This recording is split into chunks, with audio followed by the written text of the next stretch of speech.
Bismillah. Assalamualaikum warahmatullahi wabarakatuh.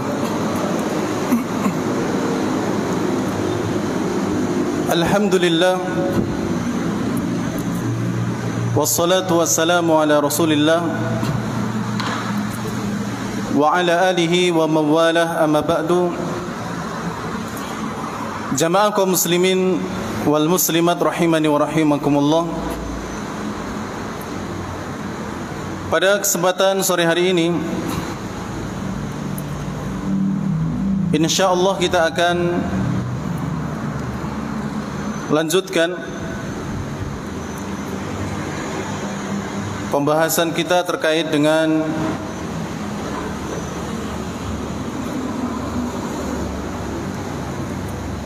kebiasaan yang dialami oleh para wanita dengan ibadah mereka.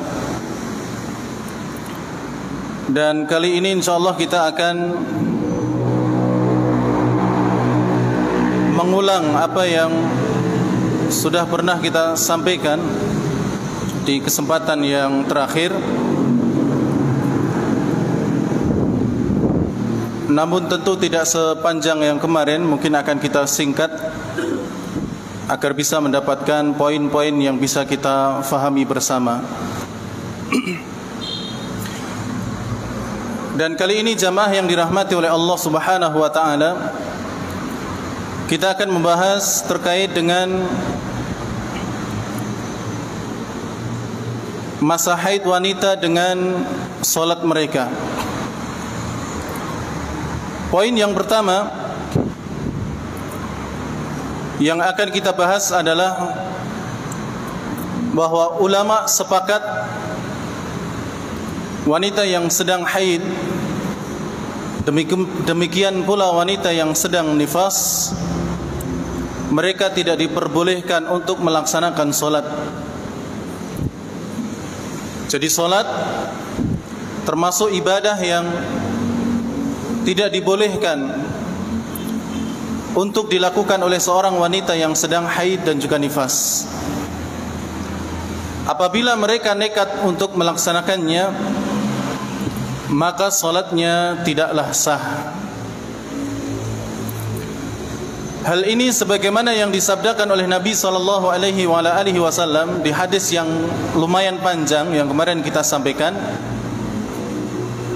Nabi SAW pernah bersabda, "Alaisa idza hadatil mar'atu lam tusalli wa lam tasum?" Bukankah seorang wanita yang sedang haid itu tidak salat, demikian pula tidak puasa? Ini adalah dalil yang menunjukkan bahwasannya wanita yang haid ataupun wanita yang nifas, mereka tidak diperbolehkan untuk melaksanakan puasa dan juga salat. Poin yang kedua, masa haid bagi wanita adalah ketetapan Allah Subhanahu wa taala. Jadi mau tidak mau, masa haid bagi wanita adalah ketetapan dari Allah Subhanahu wa taala yang harus mereka terima. Hal ini sebagaimana kisah ketika Aisyah radhiyallahu taala anha berhaji, lalu kemudian beliau mengalami masa sebagaimana yang dialami wanita-wanita yang lain. Maka Rasulullah sallallahu alaihi wasallam mendatangi Aisyah yang ketika itu dalam keadaan menangis. Lalu Nabi bertanya kepada beliau, "Apakah kamu sedang haid?" Lalu Aisyah menjawab, "Iya wahai Rasulullah." Lalu Nabi sallallahu alaihi wasallam mengatakan, "Inna dzalika syai'un katabahu Allahu ala banati Adam." Inna dzalika syai'un katabahu Allahu ala banati Adam. Sesungguhnya masa haid adalah sesuatu yang telah ditetapkan oleh Allah Subhanahu wa taala untuk para wanita anak cucu Adam. Ya. Jadi ini sudah menjadi ketetapan dari Allah Subhanahu wa taala. Untuk anak cucu Adam dari kalangan perempuan, para wanita, maka mereka akan mendapatkan masa-masa yang seperti ini. Kemudian jamaah yang dirahmati oleh Allah Subhanahu wa taala, kita masuk pada beberapa permasalahan yang terkadang dialami oleh para wanita yang sedang haid. Dan ini masuk pada poin yang ketiga. Apabila seorang wanita yang sedang haid lalu kemudian suci atau bersih dari darah haidnya di waktu-waktu sholat, apakah sholat yang baru saja dia lewati, yang dia berada di dalamnya ini tetap dikerjakan ataukah tidak? Misalnya ada seorang wanita yang suci dari haidnya pada pukul 2 siang. Iya, pada pukul 2 siang. Pada pukul 2 siang itu masih pada waktu atau masih masuk pada waktu sholat zuhur. Apakah wanita tersebut harus tetap melaksanakan sholat zuhurnya ataukah tidak? Ya. Maka jawabannya adalah dia tetap melaksanakan sholat zuhur tersebut. Ya. Jadi ada seorang wanita yang dia haid, jam 11 masih haid, jam 12 masih haid. Kemudian lewatlah adzan, masih haid. Sholat selesai, masih haid. Kemudian pukul 2 siang ternyata bersih, selesai sudah masa haidnya. Apakah sholat zuhurnya tadi tetap dikerjakan ataukah tidak? Maka kata para ulama, karena wanita tersebut bersih di waktu-waktu di mana sholat masih bisa dikerjakan dan masih bisa mendapatkan 1 rakaat, maka wanita tersebut wajib mengerjakan sholat zuhurnya. Walaupun tadi dia lewati masih dalam masa apa? Haid. Tapi jam 2 siang itu masih masuk waktu zuhur. Dan itu masih bisa untuk mengerjakan sholat zuhur 4 rakaat secara utuh. Atau bahkan ulama mengatakan andaikan cuma tinggal dapat 1 rakaat harus tetap dikerjakan. Ya. Jadi ini ibu-ibu juga harus difahami. Kalau selesainya masa haid itu masih berada di waktu sholat yang tadi dilewatin, maka masih tetap mengerjakan sholat yang tadi dilewati itu, sekalipun ketika itu masih haid. Ya. Karena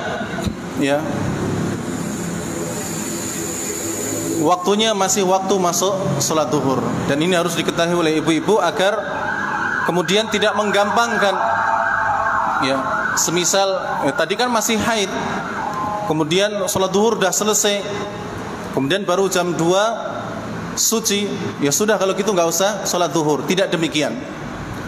Ingat, waktu zuhur itu berhentinya ketika datang waktu asar, sehingga jam 2 itu masih bisa untuk mengerjakan sholat zuhur karena memang masih di masa-masa waktu zuhur. Nah, kemudian jamaah yang dirahmati oleh Allah Subhanahu wa ta'ala, demikian pula apabila seorang wanita suci setelah sholat subuh selesai. Setelah sholat subuh selesai, sebelum matahari benar-benar terbit, maka ketika itu dia harus tetap melaksanakan sholat subuhnya. Harus tetap melaksanakan sholat subuhnya karena masih berada di waktu subuh ketika masa haidnya telah selesai. Kemudian jamaah yang dirahmati oleh Allah Subhanahu wa taala, poin yang selanjutnya, dan ini kasus yang lain, apabila ada seorang wanita yang mengundur-undur waktu salatnya, ya, menunda-nunda waktu salatnya, dia masih suci, belum terkena haid, kemudian dia mendapati waktu salat tiba, ya katakanlah duhur, ya, waktu duhur tiba masih dalam keadaan suci, lalu kemudian dia menundanya, oh nanti saja jam 1 atau nanti saja setengah 2 saya sholat duhurnya, belum sempat melaksanakan ya sholat duhur di waktu yang tadi dia inginkan, datanglah haid. Tadinya mau sholat jam 2 siang duhur, tapi ternyata sebelum duhur datang haid. Maka apakah sholat duhurnya tadi harus diqadha, ya, harus diganti tatkala nanti sudah suci, ataukah tidak? Ya. Ingat, diqadha di sini karena tadi sang wanita ini masih dalam keadaan apa? Suci. Ya. Kemudian dia mengundurnya. Ini jangan salah paham dengan hadisnya Aisyah radhiyallahu taala anha yang mengatakan bahwa ketika Muadzah bertanya, wahai Aisyah, kenapa seorang wanita itu diperintahkan untuk mengqadha puasa tapi tidak disuruh untuk mengqadha salat? Ya, jangan salah paham dengan riwayat ini. Ya. Riwayat ini berlaku bagi ketika wanita sudah haid, maka ketika dia melewati masa-masa salat itu maka tidak perlu diqadha. Ya. Adapun kenapa ini masih ada qadha ataukah tidak yang kasus ini? Ya karena tadi dia mengundur-undur masih dalam keadaan suci yang dia masih wajib untuk melaksanakan sholat, tapi dia undur sampai jam 2. Sebelum jam 2 datang haid. Ya. Apakah sholat zuhurnya tadi harus diqadha ketika nanti suci ataukah tidak? Maka di sini terjadi silang pendapat di kalangan para ulama. Ya. Ada ulama yang berpendapat dia wajib mengqadhanya. Kalau sudah suci, nanti sholat duhur itu harus diganti. Ya. Misalnya di 7 hari berikutnya, karena masanya mungkin 7 hari masa haidnya, setelah selesai suci, mandi langsung diganti sholat duhur. Langsung tanpa harus menunggu sholat duhur datang lagi. Ya. Misalnya dia suci di hari ke-7 di jam 9 pagi, maka dia harus mandi janabah, mandi besar, setelah itu langsung sholat duhur, mengqadha sholat duhur yang 7 hari yang lalu dia tinggalkan, tanpa harus menunggu sholat duhur yang akan datang nanti. Seperti itu, pokoknya kalau sudah suci, sudah mandi, apa yang harus diqadha langsung dikerjakan. Ini, jadi ada yang berpendapat harus diqadha dengan alasan karena tadi dia telah apa? Menundanya masih dalam keadaan yang wajib dia untuk melaksanakan sholat zuhur.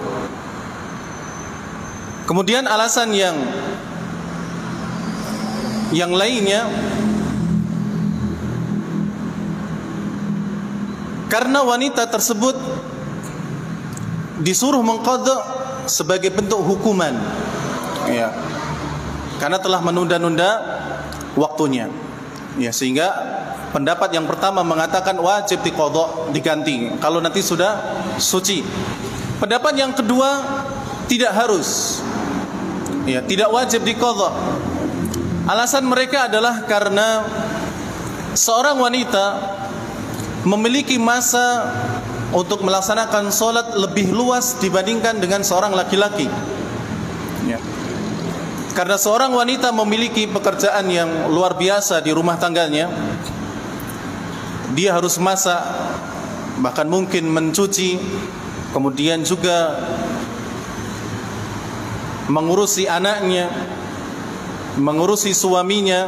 Maka pekerjaan mereka berat, sehingga kalaupun mereka mengundurnya melebihi awal dari waktu sholatnya, maka ini tidak masalah. Ya. Dan kalau ingin berhati-hati, ya, jadi ada dua pendapat, satunya tetap mengqadha, satunya tidak harus. Maka kalau ingin berhati-hati, maka tinggal dilihat alasan dia menunda-nunda sholatnya. Kalau menunda sholatnya dikarenakan malas, sebenarnya tidak terlalu berat pekerjaannya, atau pas waktu sholat itu sebenarnya tidak ada pekerjaan yang berat, tapi dia menunda-nunda karena masih malas nanti saja, maka yang seperti ini lebih baik mengqadha sholatnya nanti kalau sudah suci sebagai bentuk hukuman. Tapi kalau menunda-nundanya adalah karena alasan yang bisa dianggap, ya, seperti halnya memang sangat capek sekali, ya, sudah, ya, mengurusi anaknya, juga mengurusi suaminya, mengurusi rumahnya, capek sehingga terkadang harus diundur. Belum lagi pekerjaannya kalau dia punya pekerjaan di luar, ya. Maka yang seperti ini, karena dengan alasan yang seperti yang tadi kita sebutkan, maka tidak perlu mengqadhanya, ya. Karena sekali lagi mereka memiliki waktu yang muwassa, ya, waktu yang luas untuk mereka pilih kapan mereka ingin mengerjakan sholat zuhurnya ataupun sholat yang lainnya. Ya. Ini permasalahan yang kedua sekaligus poin yang selanjutnya. Kemudian jamaah yang dirahmati oleh Allah Subhanahu wa taala, kasus yang ketiga.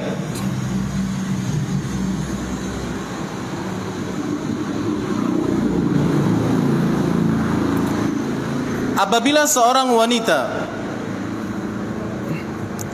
dia suci di waktu asar, ya, perhatikan, apabila seorang wanita suci dari haidnya di waktu asar, ya, entah jam 3 tepat atau setengah 4 atau jam 4, yang penting sebelum waktu maghrib datang, apakah wanita tersebut wajib mengqadha sholat duhur dan asar, ataukah cukup asarnya saja? Ya, saya ulangi. Apabila ada seorang wanita yang suci dari haidnya setelah sholat asar atau di waktu asar, ya, apakah wanita ini harus mengqadha sholat duhur atau harus mengerjakan sholat duhur dan asarnya sekaligus, ataukah cukup sholat asar saja?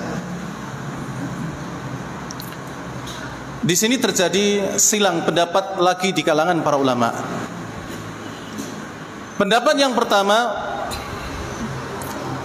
mengatakan bahwa dia tetap harus mengerjakan sholat duhur dan asar. Wanita yang suci dari haidnya di waktu asar, dia harus tetap mengerjakan sholat duhur dan asar, ya. Alasannya adalah karena sholat duhur dan asar boleh dijamak bagi mereka yang punya udzur, sedangkan wanita yang sedang haid punya udzur, maka boleh dijamak, ya, jamak takhir misalnya.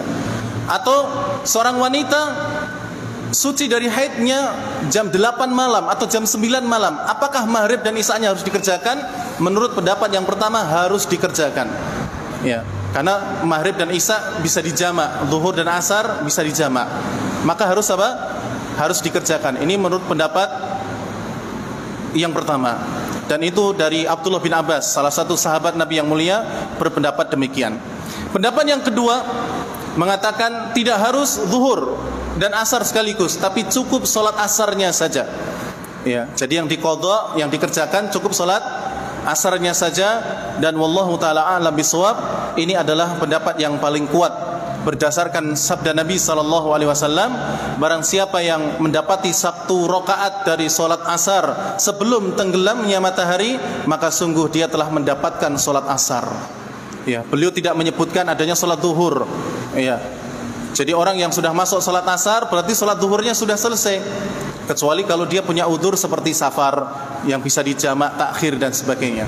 Jadi wallahu taala alam bisawab, pendapat yang paling benar adalah dia cukup mengerjakan sholat asarnya saja. Kalau dia sucinya jam 8, jam 9 malam, jam 10 malam, maka cukup sholat apa? Isyaknya saja. Sholat maghribnya tidak usah, sholat duhurnya juga tidak usah. Wallahu ta'ala a'lam bisawab. Demikian apa yang bisa kita sampaikan pada kesempatan kali ini. Waktunya sudah masuk pada berbuka. Mudah-mudahan Allah Subhanahu wa taala menerima pahala kita dan ibadah kita yang lainnya. Demikian, subhanakallahumma rabbana wa bihamdik, asyhadu an la ilaha illa anta, astaghfiruka wa atubu ilaik. Wassalamualaikum warahmatullahi wabarakatuh. اقرأ أخيا ورتل القرآن اصبح